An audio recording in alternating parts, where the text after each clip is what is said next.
3 जून 2022 के financial news analysis में मैं प्रशांत मावानी आप सभी का बहुत बहुत हार्दिक रूप से स्वागत करता हूं। दोस्तों, आज हमारे टेबल पर हैं चार इंपॉर्टेंट टॉपिक्स। इसमें नंबर 1 है ओपेक प्लस ने क्या डिसीजन लिया है, इंडिया के ट्रेड डेफिसिट को देखेंगे, 5G स्पेक्ट्रम पर TCS यानी कि टाटा कंसल्टेंसी सर्विस ने क्या कहा, and the fourth one is about Chinese directors in Indian companies. काफ़ी इंटरेस्टिंग टॉपिक है ये।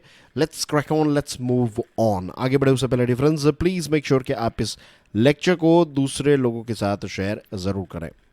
ओपेक प्लस, ओपेक के एक बहुत बड़ा ग्रुप है, ऑयल प्रोड्यूसिंग जो देश हैं उनका एक ग्रुप है। और जब हम ओपेक प्लस कहते हैं तो इसमें एक और देश ऐड हो जाता है, दैट इज़ रशिया। जब आप सिर्फ ओपेक कहते हैं तो रशिया ऐड नहीं है, लेकिन ओपेक प्लस में रशिया इज ऑन बोर्ड। अब ये जो ओपेक प्लस है, इसने ये एग्री किया है कि अब ये अपने जो टैप्स हैं, टैप्स यानी कि अपना जो नल है, यानी कि ऑयल जो है उसका प्रोडक्शन और ज़्यादा बढ़ाएंगे। और ऑयल की सप्लाई बढ़ेगी तो क्या होगा, इसकी प्राइस जो है वो ड्रॉप होगी, which is a good news. और वाइट हाउस ने भी ओपेक प्लस का ये डिसीजन जो है उसको वेलकम किया है। बहुत डिप्लोमेटिक प्रेशर करना पड़ा, राइट, खास करके सऊदी अरेबिया पर, और उसके बाद ये फाइनल डिसीजन जो है वो ओपेक प्लस ने लिया है।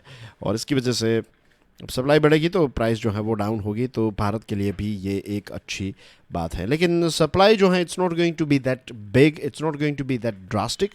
0.4% जितना इंक्रीज यहाँ पर हमें देखने को मिलेगा, विच इज़ अगेन राइट, वो कहते हैं ना कि it's better than nothing, so something is better than nothing. तो ये 0.4% इज़ बेटर देन नथिंग, तो it's not going to make that big impact. लेकिन थोड़ी बहुत प्राइस जो है वो इंटरनेशनल मार्केट में ऑयल की डाउन आएगी। प्रश्न ये भी उठता है कि यूएसए और सऊदी अरेबिया जो एक दूसरे के बहुत ही अच्छे मित्र थे, एलाय थे, लेकिन ये ऑयल की प्राइस को लेकर दोनों के बीच में एक तनाव हमें देखने को मिला। और ट्रम्प साहब के समय में भी एक हमें there was a sort of strife दोनों के बीच में, और बहुत सारी ऐसी चीज़ें हुई। उसके बाद ये रिलेशनशिप जो है वो थोड़े एक दूसरे के साथ दूर हो गए थे। लेकिन अब ऐसा लग रहा है कि द फ्रॉस्ट इज़ मेल्टिंग। ऐसा लग रहा है कि जो एक फ्रॉस्ट या फिर एक बर्फ़ जो जम गया था, अब धीरे धीरे वो मेल्ट हो रहा है दोनों देशों के बीच में, और अब फिर से एक नई वार्मथ शायद नज़र आ सकती हैं। प्रश्न ये भी उठता है कि क्या यूएसए रियाद और मॉस्को यानी कि सऊदी अरेबिया और मॉस्को के बीच में दूरियां बढ़ा पाएगा? ये एक बहुत बड़ा प्रश्न है, राइट। इसका कोई स्ट्रेट जवाब नहीं है। It's all about waiting and watching. The group approved oil production hikes of 648,000 barrels a day for July and August, about 50% larger than the increases seen in recent months. Moscow gave the plan its full backing and talks were concluded in just 11 minutes. सिर्फ 11 minutes के अंदर पूरी बातचीत होगी, और Russia ने भी full support जो है वो ऑयल के प्रोडक्शन को इंक्रीज़ करने का, इसकी सप्लाई को इंक्रीज़ करने का जो डिसीजन है उसको रशिया ने भी फुल सपोर्ट दिया है। तो it's a good news, right. लेकिन आई वाज एक्सपेक्टिंग कि थोड़ा और ज़्यादा ऑयल की सप्लाई जो है वो इंक्रीज़ की जाए। अब चाइना जो है उसमें लॉकडाउन धीरे धीरे खुल रहा है, तो चाइना भी ज़्यादा फ्यूल कंज्यूम करेगा, ज़्यादा फ्यूल मंगवाएगा, तो ऑयल की डिमांड जो है वो इंक्रीज होगी। तो ये 0.4% is not enough, we need some more supply, and I am sure आने वाले समय में धीरे धीरे करके, राइट। अभी देखिए, कन्विंस करना सऊदी अरेबिया और ओपेक प्लस को भी उतना ईजी नहीं होगा, क्योंकि ये देशों का पॉइंट ऑफ व्यू अगर हम देखें ना, तो लॉकडाउन के टाइम पर मुफ्त में पेट्रोल बेचने की बारी आई थी इन सारे देशों की, राइट। तो इन्होंने बहुत सारे लॉसेस जनरेट किए थे, और अब वो ऑफ कोर्स चाहेंगे कि ये जो मौका है उनके लिए, तो ये प्रॉफिट कमाने का मौका है, तो वो इतना इजीली नहीं जाने देंगे। क्योंकि लेट्स से सऊदी अरेबिया की ही बात करें, तो सऊदी अरेबिया जो अपने नए शहर बना रहा है, रिन्यूएबल एनर्जी की तरफ आगे बढ़ रहा है, अपने सिटीजन्स को एजुकेशन फैसिलिटीज़ प्रोवाइड कर रहा है, जिसके लिए ऑक्सफर्ड और कोई भी देश में, राइट, यूके में बहुत सारे सऊदी अरेबिया के लोग जो हैं वो सिर्फ इंग्लिश सीखने के लिए जाते हैं, और लाखों रुपए का खर्च होता है, 2 साल 3 साल वहाँ पर इंग्लिश सीखने के लिए जाते हैं तो करोड़ों का खर्च हो जाता है एक स्टूडेंट के पीछे। तो ये सारे पैसे कहाँ से आएंगे किंगडम के पास? ये सारे पैसे ऑयल बेच कर आएंगे। तो ये जो लॉसेस हैं उनको प्रॉफिट, ये दिस इज़ लाइक एक उनके लिए ये अब वक्त है कि वो ज़्यादा पैसे कमा लें। तो अगर आप उसमें डिप्लोमेटिक प्रेशर करेंगे, बहुत प्रेशर करेंगे, तब जाकर वो थोड़ा बहुत अपनी मुट्ठी खोलेंगे, वरना ये तो उनका ये लॉसेस जो है उसको भरपाई करने का वक्त चल रहा है। एक तरफ से आप इस एंगल से भी चीज़ों को देख सकते हैं। तो ऐसा नहीं है कि वो ओपेक प्लस वाले देश जो हैं वो बुरे हैं, उनके पॉइंट ऑफ व्यू से चीज़ों को देखें तो वो सही है। बट एनीवे, भारत के पॉइंट ऑफ व्यू से देखें तो हम तो चाहेंगे कि डबल डिजिट में ही पर बैरल की प्राइस रहें। When I say double digit, I mean to say कि अभी जो $118 पर बैरल चल रही है, this is too much. We expect कि समवेयर अराउंड 70-75 हो जाए तो ये हम सब के लिए अच्छा होगा। हमारे देश में भी पेट्रोल की प्राइस जो है वो कम हो जाएगी। तो अभी हम 3 डिजिट के नज़दीक तो हैं ही, isn't it? Trade gap, India's trade deficit swelled to a record high of $23.33 billion in May from $6.53 billion a year ago. एक साल पहले मई 2021 में ट्रेड डेफिसिट कितना था? 6.53, और 2022 में इट इज़ $23.33 बिलियन। तो ये ट्रेड गैप इतना बढ़ क्यों गया? रीज़न है एक्सपोर्ट्स तो हमारे ड्रॉप हुए हैं, इसी के साथ इंपोर्ट्स जो है वो ज़्यादा हो गए। एक्सपोर्ट में जो ग्रोथ है ये पिछले 15 महीनों का सबसे लोवेस्ट ग्रोथ हमें देखने को मिला। मर्चेंडाइज एक्सपोर्ट्स ग्रू 15.46%, डबल डिजिट में है, लेकिन फिर भी कंपेयर टू अप्रैल में इट वाज 30.7 और मई में ये है 15.46। तो लगभग 50% जितना यहाँ पर ड्रॉप हमें देखने को मिल रहा है एक्सपोर्ट में। ऊपर से सोने का इंपोर्ट बहुत ज़्यादा हुआ, 759.6% rise in gold imports, this is the biggest one. और ये जो गोल्ड इंपोर्ट्स हैं इसकी वजह से ओवरऑल हमारा इंपोर्ट्स जो है ये 56.14% इंक्रीज़ हुआ। तो हमने इंपोर्ट किया $60.62 बिलियन का। इंपोर्ट्स जो हैं वो हमारे बिग पार्टन एक्सपोर्ट्स जो हैं दैट वे 37.29। तो इसकी वजह से जो हमारा डेफिसिट है, राइट, ट्रेड डेफिसिट, यानी कि हमने ज़्यादा सामान ख़रीदा कंपेयर टू ज़्यादा सामान बेचा, तो ये $23.33 बिलियन रहा। पेट्रोलियम प्रोडक्ट्स काफ़ी अच्छे एक्सपोर्ट्स किए, इलेक्ट्रॉनिक गुड्स हमने अच्छे एक्सपोर्ट्स किए, और टेक्सटाइल या फिर रेडीमेड गारमेंट्स के हैं वो भी अच्छे एक्सपोर्ट्स किए। लेकिन फिर भी ये जो आंकड़ा देखा हमने गोल्ड का और वो सारा, तो उसकी वजह से। और दूसरी जो चीज़ है वो ये है कि अब इंडिकेशन ये है कि एक्सपोर्ट्स जो है ना वो धीरे धीरे हमारे स्लो डाउन हो रहे हैं, और सिर्फ हमारे नहीं, जनरली सारे ऐसे एक्सपोर्टिंग देशों के एक्सपोर्ट स्लो डाउन हो रहे हैं। दैट मीन्स कि as far as geopolitical factors are concerned, आने वाला समय जो है वो और ज़्यादा टफ होने वाला है। तो इसके लिए अभी से हमें प्रिपरेशन करनी चाहिए, राइट। और डिमांड जो है उसमें एक ड्रॉप हमें देखने को मिलेगा short term and medium term में।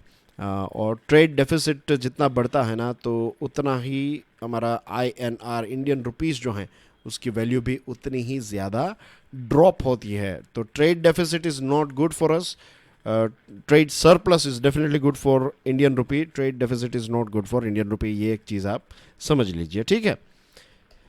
5G के बारे में बात करें तो टाटा कंसल्टेंसी सर्विस ने ये कहा है कि 5G का ऑक्शन होगा, स्पेक्ट्रम का ऑक्शन होगा, और फिर ये जो टेलीकोज हैं ये स्पेक्ट्रम खरीदेगी और उसके बाद ये कंपनीज आपको स्पेक्ट्रम देगी। ऐसा नहीं, TCS ने ये कहा है कि सरकार को डायरेक्टली ये स्पेक्ट्रम जो है वो प्राइवेट एंटरप्राइजेस को बेचने चाहिए, और कहा कि बीच में ये जो टेलीकोज हैं उनकी कोई ज़रूरत नहीं है। ऐसा नहीं है कि टेलीकोज को आप कोई स्पेक्ट्रम बेचे ही नहीं, लेकिन टेलीकोज को दीजिए स्पेक्ट्रम, लेकिन जिनको ऐसी बड़ी बड़ी कंपनीज है तो उनको डायरेक्टली अगर स्पेक्ट्रम चाहिए तो डायरेक्टली उनको सरकार दे दीजिए, सरकार को देना चाहिए, ऐसा TCS का कहना है। TCS के chief operating officer N Ganapathi Subramaniam ने यह कहा है कि private networks for enterprises will enable organisations to accelerate their internet of things and digitalisation agenda. जो इंडस्ट्रियल रेवोल्यूशन 4.0 हम कहते हैं ना, तो इसको और ज़्यादा एक्सपांड करने के लिए, इसको 3.0 से 4.0 में जंप करने के लिए अगर प्राइवेट नेटवर्क्स क्रिएट किए जाए, लेट्स से बाय टीसीएस या फिर इन्फोसिस एक्सेट्रा, और वो अपनी जो आईओटीज़ हैं, इंटरनेट ऑफ थिंग्स, और जो डिजिटलाइजेशन का जो उनका एजेंडा है, जो भी प्लान है, तो वो अगर उनको ट्राई कर सके, एक्सप्लोर कर सके, ये सारी चीज़ें अगर कर सके तो इट विल बी गुड। तो ये टीसीएस का कहना है कि डायरेक्टली इसलिए हमें दे दीजिए। For this to happen in a secure manner and with a greater degree of control on their own data, government must consider allocating appropriate spectrum directly to enterprises for building private networks without any dependency on telecos, and full freedom to unleash the potential for Industry 4.0 transformation। जो मैंने अभी आपको बताया वही चीज़ यहाँ पर अंग्रेजी में लिखी हुई है कि डायरेक्ट कंट्रोल जो है वो एंटरप्राइजेस का रहेगा, and they can test and try, and एक प्रकार का पायलट प्रोजेक्ट हो जाएगा उनका।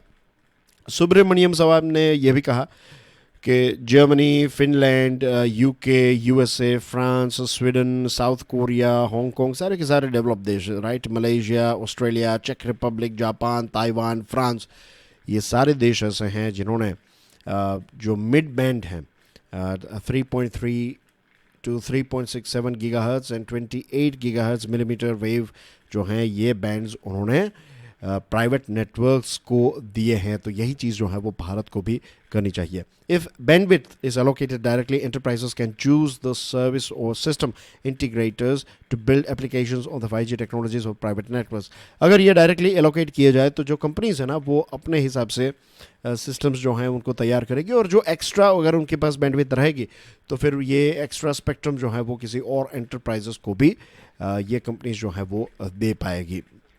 रिलायंस जियो और भारती एयरटेल जो हैं, तो ऑफकोर्स ये कंपनीज ऐसा नहीं चाहेगी, ये टेलीकोज हैं, तो टेलीकोज क्या चाहेगी कि डायरेक्ट सरकार इनको ऑक्शन में बेचे और फिर ये टेलीकोज जो है ये टीसीएस एक्सेट्रा को दे। अब ये फाइनल डिसीजन जो क्या होना चाहिए वो तो कैबिनेट ही डिसाइड करेगी कि डायरेक्ट बेचा जाएगा, नहीं बेचा जाएगा। We have to wait and watch for it.